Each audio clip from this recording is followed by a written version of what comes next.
Weather portion of Ag Week. Now, the first part of August has brought a nice transition toward much milder temperatures. In fact, the first day of August was fairly cool up in North Dakota in particular. But the outlook going forward is going to bring a surge of heat back into the area. We've already experienced some of that the last few days, but we may be setting up for a bit of a heat wave in the Corn Belt and a trend toward drier than average weather for the first half of the month of August. It's all due to some changes in the jet stream. Troughing in the west and ridging in the east is about to switch back to the west again, which will allow that ridge to build up hot temperatures throughout the Pacific Northwest. But this swirl of a storm will eventually change things in the Pacific Northwest. First of all, it'll allow the heat to build up in the western part of the continent. It'll allow cool weather from Hudson Bay to drop south again, not as far south as it did earlier in the month, but it will bring some cooler weather. And then as this storm begins to move ashore, we'll actually see some rainfall coming into the Pacific Northwest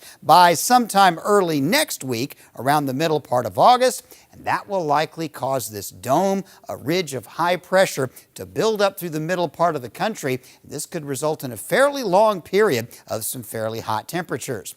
We're going to have some rain. Well, we are going to see some stormy weather the next few days throughout the Corn Belt. Maybe a few spotty thunder showers in the northern plains as well. The west, of course, will be dry under all that powerful ridging. Eventually, the rain will sag down and take up residence in the deep south. There'll be some storms in the Corn Belt by the weekend. Watch this high pressure ridge. That's going to be mostly dry weather. So that next week, as that little wave comes ashore, we'll finally start seeing the dryness take over much of the Corn Belt. So if we don't get too much rain over this week, we could be looking at some crop stresses by next week.